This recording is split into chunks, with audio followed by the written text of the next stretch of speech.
அல்ஹம்துலில்லாஹ் அஷ்ஹது அல்லா இலாஹா இல்லல்லாஹ் வஹ்தஹு லா ஷரீக்க லஹ். எல்லா புகழும் கடவுள் ஒருவருக்கு மாத்திரமே. அந்த ஒரு கடவுளை தவிர வேறு இணை தெய்வங்கள் இல்லை என்று சாட்சி கூறியவனாக ஆரம்பம் செய்கிறேன். தொடர்ந்து நாம ஒவ்வொரு வெள்ளிக்கிழமையும் எல்லாரிடமிருந்து நிறைய நினைவூட்டல்களை பெறுகிறோம்.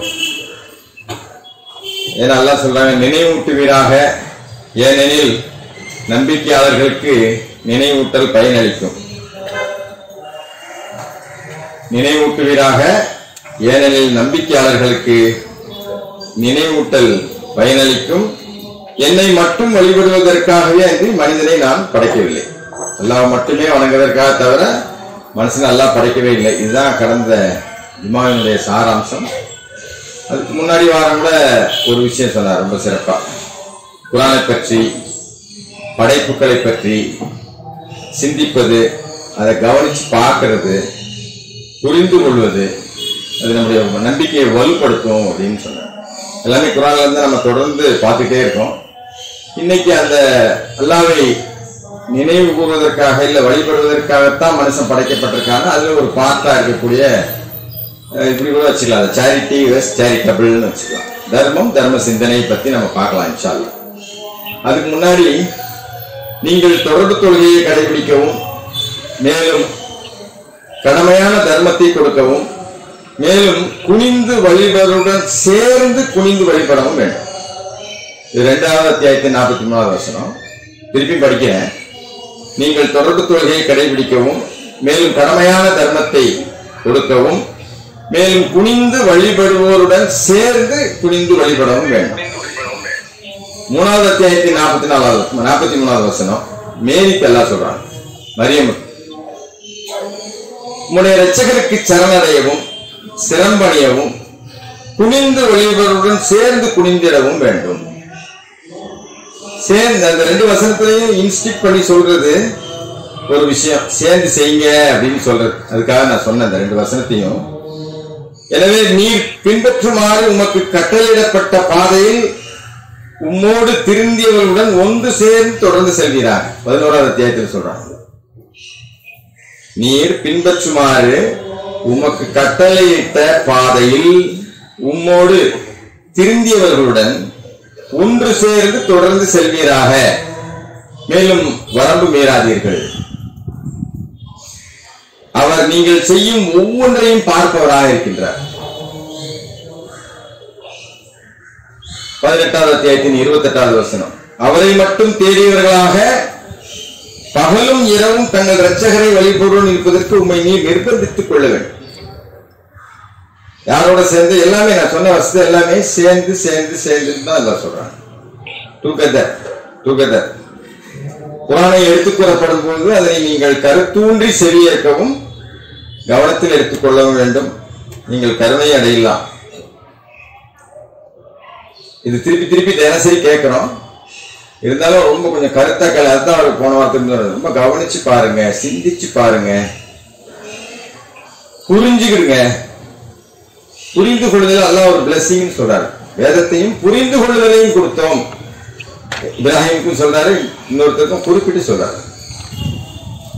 குர்ஆன் எடுத்துக் கூறப்படும் போது அதனை நீங்கள் கருத்தூன்றி செவியேற்கவும் கவனத்தில் எடுத்துக் கொள்ளவும் வேண்டும். நீங்கள் கருணை அடையலாம். உமக்குள்ளேயும் பகிரங்கமாகவும் தனிமையிலும் சாந்தமாகவும் பகலும் இரவும் உடைய இறைவனை நீர் வழிகொள்ள வேண்டும். இந்த இடத்துலயும் தனிமையிலும் அப்படின்னு குறிப்பிட்டு சொல்றதுனால இப்ப சேர்ந்தும் செய்யணும் தனிமையிலும் செய்யணும் தான் நம்ம எடுத்துக்கணும். அதான் போன வாரம் அது விளக்கி சொன்னார்.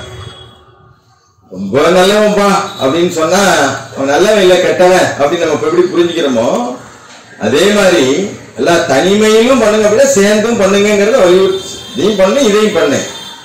உங்களுக்குள்ளேயும் பகிரங்கமாகவும் தனிமையிலும் சாந்தமாகவும் பகலும் இரவும் நினைவு கொள்ள வேண்டும்.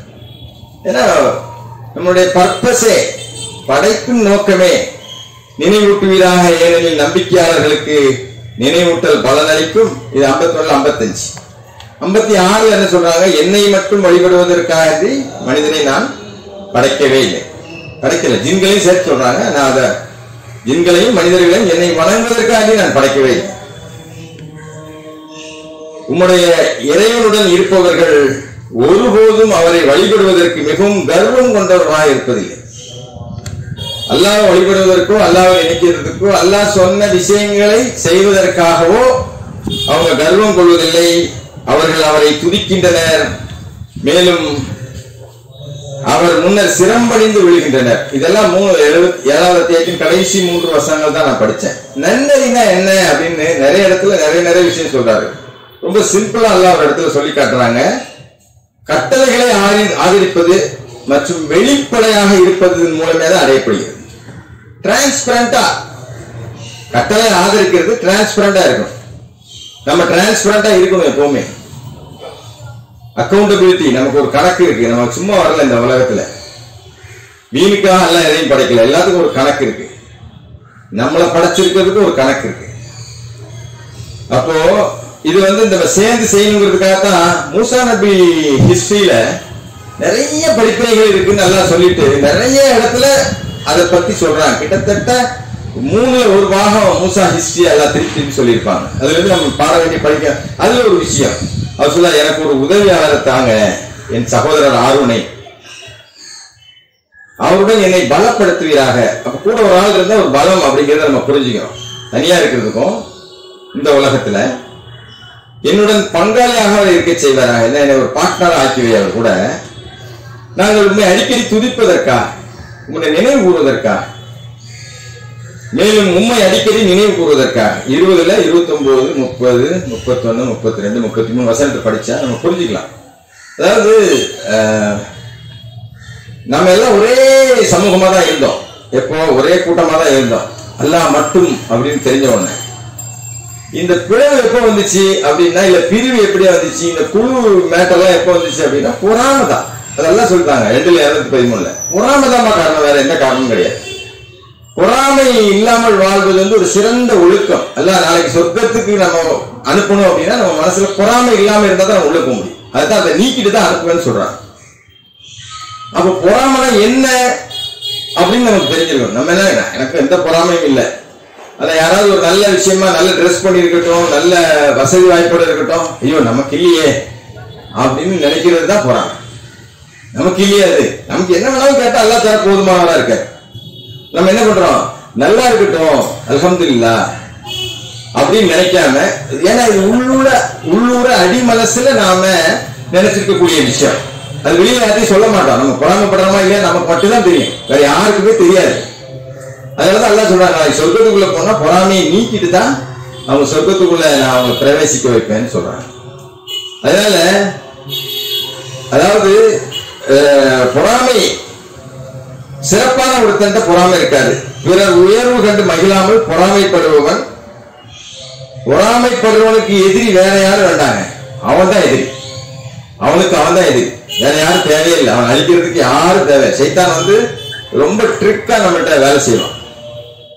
அதனால மனிதர்கள் ஒரே கூட்டம், அதாவது இந்த பொறாமை பணம், பொருள், புகழ், கல்வி, அறிவு, இது எல்லாத்திலையுமே பொறாமப்படுறது. ஐயோ இதை மாதிரி நம்மளால இருக்க முடியலையே, இதை மாதிரி நம்ம செய்ய முடியலையே, இதை மாதிரி சொல்லலையே. ஒவ்வொருத்தருக்கும் எல்லாம் ஒரு இயல்பை கொடுத்துருக்கிறாங்க, ஒரு தன்மையை கொடுத்துருக்கிறாங்க. அவங்கவுங்க இயல்புல இருந்து எல்லாம் வழிபடுறதுக்கு பேரு தான் அடிபணிதல், சரணடைதல். அப்போ அப்ப என்ன காரணம், நாம சேர்ந்து இல்லாம, அதாவது இதயங்கள் ஒன்றுபடணும். யார் இதயங்கள் ஒன்றுபடலன்னு கூட எல்லாம் சொல்றாங்க பாருங்க. யார் அதை ஒரு இடத்துல சொல்லித்தராங்க, அதை நான் படிக்கிறேன் கடைசியில. இது எதுக்கு சொல்றேன்னா, நம்ம சேர்ந்து செய்யும் போது, அல்லாஹ்வை நினைவு கூறும் போது, அது தொடர்ந்து செய்ய முடியுது. தொடர்ந்து அந்த வேலையை செய்யறது. உதாரணம் நான் சொல்றேன் இன்ஷா அல்லாஹ். அதாவது கருத்து வேறுபாடு இருக்கலாம், ஆனா மன மாறுபாடு இருக்கக்கூடாது, மன வேறுபாடு இருக்கக்கூடாது. கருத்து வேறுபாடு இருக்கும் குர்ஆன் சொல்லுது 3வது அத்தியாயத்தின் 7வது வசனத்துல. ஒருத்தருக்கு ஒண்ண வச்சுப்பாங்க, பரவாயில்ல.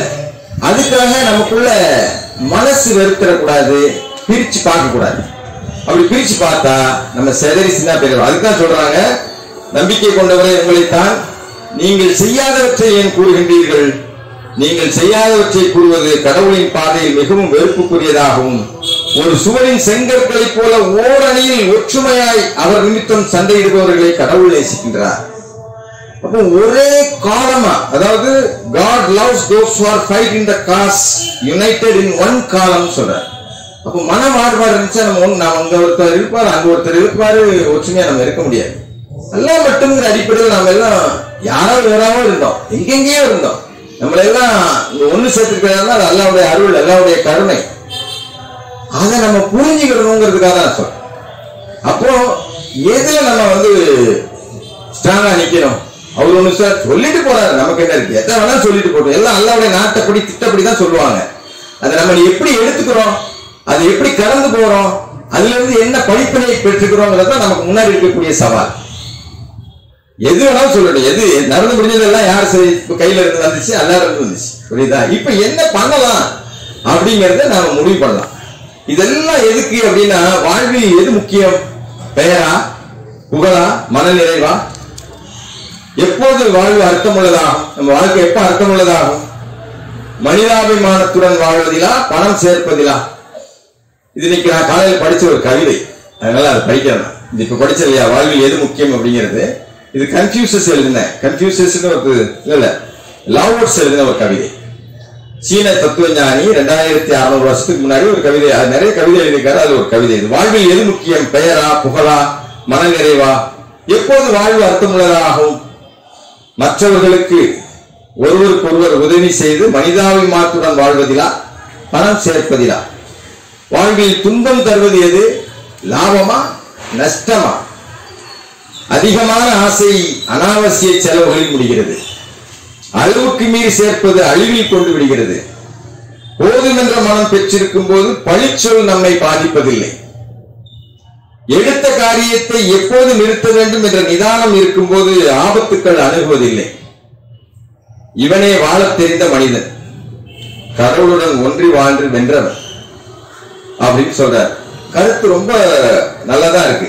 இதை எதுக்கு இந்த இடத்துல சொல்றேன் அப்படின்னா, பிரபஞ்சத்தில் உள்ள எல்லா பொருட்களும், அது கல்லு, மண்ணு, கடல், ஆகாயம், எதா இருந்தாலும் சரி, தாவரங்களா இருந்தாலும் சரி, விலங்குகளா இருந்தாலும் சரி, மனிதர்களுக்கு எல்லாம் ஒன்றுடன் ஒன்று இணைக்கப்பட்டிருக்கிறது. எங்கேயோ இருக்கக்கூடிய யானை நம்முடைய வாழ்க்கைக்கு, எங்கேயோ இருக்கக்கூடிய குருவி, எங்கேயோ இருக்கக்கூடிய புலி, காட்டுல வசிக்கக்கூடிய ஒவ்வொரு விஷயமும் நம்முடைய வாழ்க்கைக்கு தொடர்பு இருக்கு.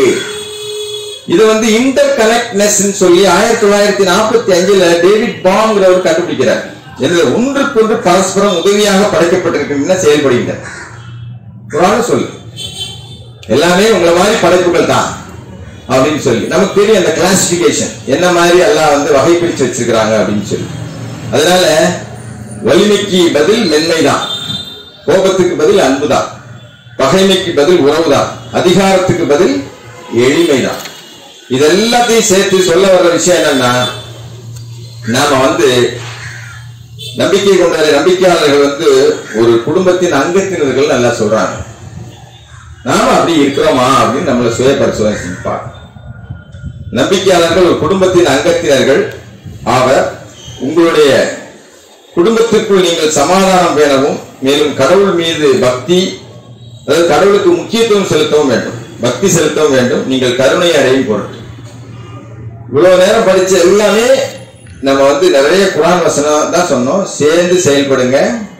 நம்பிக்கை கொண்டவர்கள் ஒரு குடும்பத்தின் அங்கத்தினர்கள் அப்படின்னு சொல்றாங்க. சேர்ந்து செயல்படும் போது நிச்சயமா அது சிறப்பான ஒரு விஷயத்தை நோக்கி போகும். ஏன்னா நம்பிக்கை கொண்டவரே உங்களைத்தான், நீங்கள் உறுதிப்பாட்டுடன் இருக்க வேண்டும். ஒரு ஸ்டெப்பானா இருக்கணும். நீங்க விடாமுயற்சியில் இருக்கணும், தொடர்ந்து முயற்சி பண்ணிட்டே இருக்கணும். என்னப்பா இதுதானா, டெய்லி இதே பண்ணணுமா? ஆமா, அதுதான் பண்ணணும். எல்லாம் சொன்னது மட்டும் தான் பண்ணணும். ஒற்றுமையுடன் இருக்க வேண்டும்.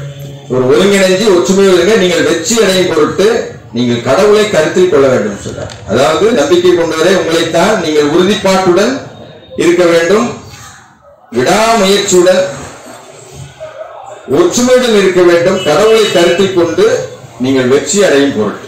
அதனால வெற்றி தான் நமக்கு ரொம்ப ரொம்ப முக்கியமான ஒரு குறிக்கோள். நம்ம இந்த ஆன்மா மீட்டு இறைவன் புறத்தோட போய் சேரும். அதுக்கு நாம சில விஷயங்களை செய்யறதுக்காக தான் இந்த பூமியில எல்லாம் நம்ம படைச்சிருக்காங்க. ஒரு பர்பஸ் இருக்கு, வீணுக்காக படைக்கல அல்ல, ஒவ்வொரு நோக்கம் இருக்கு. வாழ்வின் நோக்கம் என்ன? ஆன்மாவை மீட்கிறது தான். அதுக்கு இந்த உடம்பு வந்து ஒரு டெம்பரவரி கார்மெண்ட்ஸ் தான். இந்த உடம்பு வந்து ஒரு டெம்பரவரி தான். எப்போ யார் எங்க போகணும், எப்போ போகணும், யாருக்கு எப்போ முடியும்னு யாரும் சொல்லவே முடியாது. அதனால அந்த இருக்கக்கூடிய வாழ்நாளைக்குள்ள நம்ம எதை செய்யலாம், எதை செஞ்சுட்டு போனா சிறப்பா இருக்கும் அப்படிங்கிறத நாம வந்து அடுத்த குத்பால பார்ப்போம். தூபு இலல்லா. அல்ஹம்துலில்லாஹ், அஷ்ஹது அல்லா இலாஹா இல்லல்லாஹ் வஹ்தஹு லா ஷரீக லஹ். அல்லாஹ்வுடைய மாபெரும் கருணையினால, கிருபையினால நாம வந்து அல்லாஹ் மட்டும்ங்கிற அடிப்படையில, கருத்து வேறுபாடுகள் பல இருந்தாலும் எந்த மன வேறுபாடும் இல்லாம நாம எல்லாம் ஒண்ணுதான் அப்படிங்கிற அடிப்படையில நம்ம தொடர்ந்து புரிஞ்சு வச்சிருக்கோம். இதை எப்படி இப்ப எக்ஸிக்யூட் பண்ணி காட்டுறது? இது வந்து இப்ப செயல்முறையில காட்டணும் இல்லையா? செயல்முறை காட்டுறதுக்கான தளம் தானே இது. நிறைய நம்ம பேசிட்டே இருக்கோம், தத்துவங்கள் பேசிட்டு இருக்கோம், கான்செப்ட பேசிட்டு இருக்கோம். அதை எங்க கொண்டு போய் செயல்படுத்துறது, எப்படி செயல்படுத்துறது? அதுக்கு நல்லா ஒரு சான்ஸ், நிறைய சான்ஸ் கொடுக்குறாங்க. நம்ம அதை வந்து இப்படி இப்படி போயிடுறோம், தெரியல நமக்கு. அதாவது நான் அதுதான் முதல்ல சொன்ன தர்மம், தர்ம சிந்தனை ரெண்டு இருக்கு. தர்மம்னா என்ன, தர்ம சிந்தனைனா என்ன? நம்ம எல்லாம் சேர்ந்து ஒரு செயல்பாடு செஞ்சுட்டு இருக்கோம். ஒரு கிட்டத்தட்ட 3 வருஷம் கடந்துச்சு. ஒரு மாசமும் 80,000 இருந்து 1 லட்ச ரூபாய் வரைக்கும் செலவு பண்ணிட்டு இருக்கோம். நீங்க கற்பனை பண்ணி சும்மா அப்படியே பேங்க்ல போய் பாருங்க. 25 வருஷமா தான் இருந்தோம்.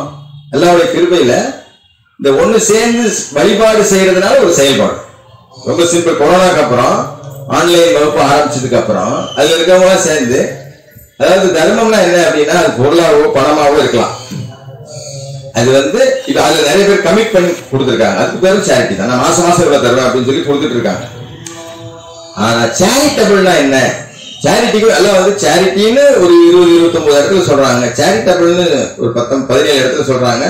God loves those who are charitable சொல்றாரு. அதாவது சேரிட்டி நம்ம கண்காண ஒருத்தருக்கு பார்த்து கொடுக்கறது.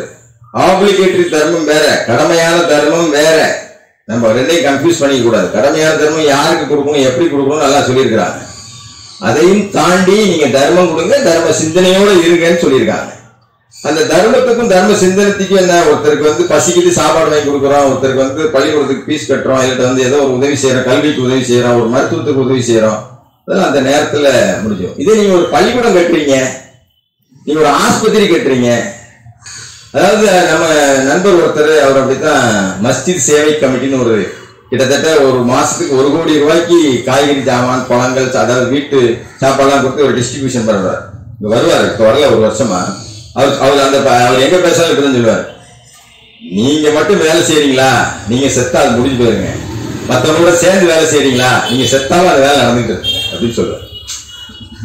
இல்லைன்னா கூட அந்த வேலை நடந்துகிட்டே இருக்கும். அதுதான் சேரிட்டி. இப்ப நம்ம ட்ரஸ்ட் ஒண்ணு வச்சிருக்கோமே, யார் கொடுத்தாலும் கொடுக்காட்டாலும், யார்கிட்ட முன்ன பின்ன கொடுத்தாலும் அது ஒரு இயக்கமா இயங்கிக்கிட்டே இருக்கு. அது சேரிட்டபிள். நமக்கு தெரியாது யார் பயன்படுறாங்க, கொடுக்கறது யாரு, வாங்குறது யாருக்கும் தெரியாது. அதுக்கு தான் சேரிட்டபிள். இப்ப நம்ம பாக்குறோம், 150 வருஷம் ஆச்சுங்க இந்த காலேஜ் ஆரம்பிச்சு, 200 வருஷங்க இந்த காலேஜ் ஆரம்பிச்சு அப்படின்னு சொல்றாங்க.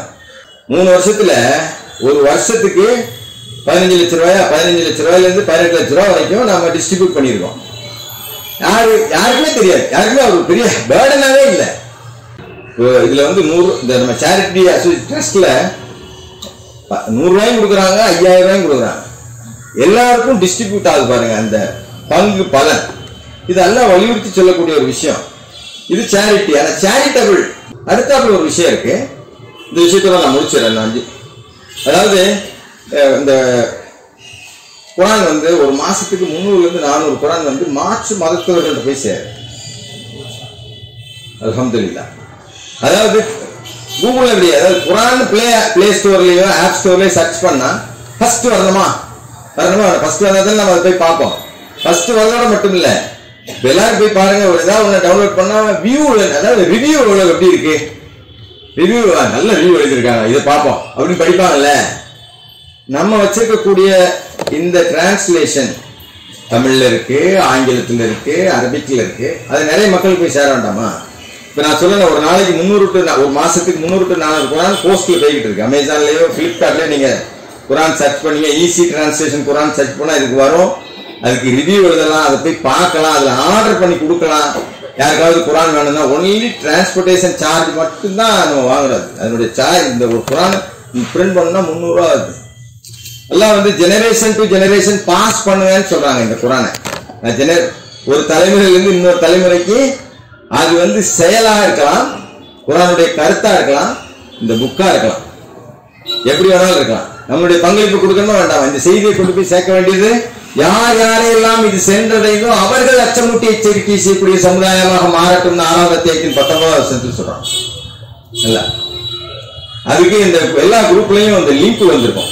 நீங்க என்ன பண்ணணும், பழைய ஆப்பை டெலிட் பண்ணிட்டு எல்லாரும் நீங்க பாக்குறீங்க பார்க்கல எல்லாரும் போன்லயும், நம்ம வீட்டுல எல்லாரும் போன்லயும், நம்ம ஃபேமிலி மெம்பர்ஸ், நம்ம ஃப்ரெண்ட்ஸ் சர்க்கிள் போன் வாங்கி இந்த குரான் மட்டும் நான் டவுன்லோட் பண்ணி தரேன் வச்சுக்க. நீ எப்போ வேணாலும் படி. நம்ம சொன்னா 4 பேர் கேட்க மாட்டாங்க. எவ்வளவு அதிகமா டவுன்லோட் ஆகுதோ எவ்வளவுக்கு எவ்வளோ நல்ல ரிவ்யூஸ், ஈஸி டிரான்ஸ்லேஷன், புரிந்து கொள்வதற்கு எளிமையா இருக்கு அப்படின்னு போட்டா போது யாரோ கூட்டணும். இதாஜா நசுருல்லாஹி வல் ஃபத்ஹ் வெற்றி வரும்போது மக்கள் கூட்டம் கூட்டமா வரப்போறாங்க. அந்த கூட்டமா வரப்போறவங்களுக்கு என்ன முன்னேற்பாடு நம்ம பண்ணிருக்கோம். ஒரு தீபாவளி வருது அப்படின்னா கூட்டமா போறதுக்கு என்ன பண்றான், ஸ்பெஷல் பஸ் விடுறான், அது பண்றான், டிராபிக் உழைமுடிதான் பண்றான்ல. நமக்கு முன்னாடி எல்லாம் 110வது அத்தியாயத்தையே அனுப்பியிருக்காங்க. கூட்டமா வரப்போறாங்கப்பா, நாளைக்கு எல்லாரும் சப்மிட்டரா தான் ஆக போறாங்க அப்படின்னு. அதுக்கு இப்ப கூடிய இந்த ஃபர்ஸ்ட் ஜெனரேஷன் மக்கள் நாம என்ன பண்ணிருக்கோம் அப்படின்னு நம்மளை யோசிச்சு பார்த்தோம்னா இதுல சின்ன சின்ன விஷயங்கள் தான். தெரிஞ்சா நம்ம பண்ணலாம், தெரியல எப்படி பண்றதுன்னு கேளுங்க, கேட்டு சொல்ல புரியுதா. இது நிறைய மக்கள்கிட்ட கொண்டு போய் சேர்க்க வேண்டியது நம்ம பொறுப்பா இல்லையா? என்னுடைய அடியார்கள் என்னை பற்றி கேட்டால் நீங்க கூடுங்க, அவங்க கூடயே இருக்க, அவர்கள் பிரார்த்தித்தால் அவருடைய பிரார்த்தனைக்கு பதிலளிக்கிறேன்னு எல்லாம் சொல்றாங்க. நம்மளுடைய பிரார்த்தனைகள் எல்லாம் பதிலளிக்க மாட்டாரா? அப்ப அந்நியம் பதிலளிக்க ரெடியா இருக்காரு, நம்ம தான் கேட்க ரெடியா இல்லை. நல்லா புரிஞ்சுக்கணும். நம்ம ஈஸியா கேட்டார், மார்க்கும் ரொம்ப ஈஸி. எல்லாமே நீங்க பின்னாடி திரும்பி பாருங்க, என்னென்னலாம் ஆசைப்பட்டமோ அது எல்லாத்தையும் கடந்து வந்திருக்கோம். நம்ம இப்படி இருக்கணும், இப்படி இருக்கணும், இதை பண்ணணும், அதை பண்ணணும். உண்மையா இல்லையா? எதெல்லாம் ஆசைப்பட்டோம் தந்திரக்காரா இல்லையா? இல்ல நமக்கு அல்ஹம்துலில்லாஹ் சொல்லுங்க, தந்திரக்காரா இல்லையா? இதே நமக்கு தரணும், தருவார். நம்ம முதல்ல நினைக்கணும். நம்ம நினைச்சோம்னா அல்லாஹ் அதை நிறைவேற்றி தருவதற்கு ரெடியா இருக்கிறார். நம்ம நினைக்க ரெடியா இருக்கமான்னு பாருங்க. இன்ஷா அல்லாஹ் தொடர்ந்து பேசுவோம். நேரமும் ஆயிடுச்சுன்னு நினைக்கிறேன், இன்னும் 2 நிமிடம் இருக்கு. இன்ஷா அல்லாஹ் அல்லாஹ் ஒரு பிரார்த்தனை பண்ணி நான் கடைசியில ஒரு விஷயத்தை மட்டும் சொல்லி முடிக்கிறேன். அதாவது வளைந்து கொடுக்காத வியூகம் வெல்லாது. கொஞ்சம் நான் மட்டும் இப்படி நம்பியிருக்கேன், அதை பத்தி எல்லாம் கவலைப்பட தேவையில்லை, அது எப்படியாலும் ஆகட்டும் பரவாயில்ல, அது நம்மளுடைய நம்பிக்கை, நமக்கு எப்படியாலும் ஆகட்டும் பரவாயில்ல. ஆனா ஒரு இடத்துல சொல்றாரு 100, அதாவது 10 பேர் 100 பேரை சமாளிக்கலாம். இன்னொரு இடத்துல சொல்றாரு 1000 பேர் 2000 பேர் சமாளிக்கலாம் அப்படின்னு சொல்லி. அப்போ இதுல இருந்து நம்ம என்ன புரிஞ்சுக்கிறோம்னா இந்த பேலன்ஸ் ஃபெய்த்லயே வந்து நிறைய தராதரம் இருக்கு, படித்தரம் இருக்கு. அந்த மாதிரி படித்தரமா உள்ள வர்றது ஆள் வர்றதுக்கு நம்ம ஒரு வாழ்க்கையில ஒரு கேட்டை தான் திறந்து விட சொல்றோம். அவரு நேரடி வந்துட்டா நமக்கு ஏதாவது கிடைக்குமா, நம்ம பிரார்த்தனை பண்ணா அவரை போய் சேருமா, அதெல்லாம் யோசிக்க வேண்டியதே இல்லை. இதெல்லாம் சேரிட்டபிள். நம்ம இல்லாட்ட கூட இது வேலை செஞ்சுட்டே இருக்கும். அந்த பணம் வளைந்து கொடுக்காத வியோகம் செல்லாது, சாய்ந்து கொடுக்காத மரத்தை காற்று கீழே தள்ளி. கொஞ்சம் பேலன்ஸ்டா ரைட், ஓகே. நியாயத்துடன் வீட்டை நிர்வகி, வியக்க வைக்கும் வியூகத்துடன் வாழ்க்கை நகர்த்து. நியாயத்தோடு வீட்டை நிர்வகி. வாழ்க்கைக்கு கணவன் மனைவி வாழ்க்கைக்கும், பெற்றோர் குழந்தைகள் உறவுக்கும், தொழிலில் வெற்றி பெறும் சாதனையாளர்கள் அனுபவத்திலும் நாம் பார்ப்பது இந்த விட்டு கொடுக்கும் வளைந்து கொடுக்கும் குணம்தான். வீட்டுல வந்து அவங்க வேலை பார்த்தாங்கன்னா அது குடும்பமே கிடையாது. பரவாயில்ல, ஒரு வாட்டி மகன் சொல்றதை கேட்கறோமா, ஒரு வாட்டி மகன் சொல்றதை கேட்கறோமா, ஒரு வாட்டி கணவன் சொல்றதை கேட்கறோமா, இப்படி விட்டு கொடுத்து போறதுதான் சிறந்த வாழ்க்கையை நமக்கு கொடுக்கும். அதை நம்ம வளர்த்துக்குவோம். இன்ஷா அல்லாஹ் நல்ல பதிலும் கெட்ட பதிலும் சமமானவை அல்ல. 41-34 படிங்க. இந்த பெஸ்ட் பாசிபிள் மேனர்ல நீங்க ரெஸ்பாண்ட் பண்ணுங்க. குர்ஆன் ஆப்பை கொண்டு போய் சேர்க்கிறது நம்மளுடைய பொறுப்பு. நிறைய மக்களுக்கு கொண்டு போய் சேர்க்கணும். இங்க ஒரு பள்ளிக்கூடம் இருக்கு, கலைமகள் வித்யாலயா, இந்த போற வழியில இருக்கு. நான் அந்த பள்ளிக்கூடத்தை ஹிஸ்டரியை போய் பார்த்தேன். அது எப்படி உருவாக்கி இருக்காங்க அப்படின்னா, டெய்லி சமைக்கும் போது ஒரு குத்த அரிசி எழுதி போடுறாங்க ஒரு பையில. அதை கலெக்ட் பண்ணி அந்த ஃபண்டில தான் அந்த எஜுகேஷன் ட்ரஸ்டே ஆரம்பிச்சிருக்காங்க. எவ்வளவு 100 வருஷத்துக்கு மேல ஆச்சு. அப்ப இத மாதிரி நாம வந்து அதாவது நடக்கக்கூடிய நிகழ்வுகள்ல இருந்து பாடம் படிக்கலன்னா, அதாவது நான் போதிக்கக்கூடிய விஷயத்துல இருந்து நான் பாடம் எடுத்துக்கல அப்படின்னு சொன்னா அனுபவம் எனக்கு கத்துக் கொடுத்துறாது. அதனால அல்லாஹ் கற்றுக் கொடுக்க போதுமானவர், நம்முடைய எண்ணங்களை ஈடேற்ற அல்லாஹ் போதுமானவர், நம்முடைய காரியங்களை அல்லாஹ் அவருடைய வழிகாட்டுதலை கொண்டு ஆசீர்வதிக்க வேண்டும் என்று பிரார்த்தித்து நிறைவு செய்கிறேன். அக்கிமுசலா. தொழுகைக்கு தயாராக.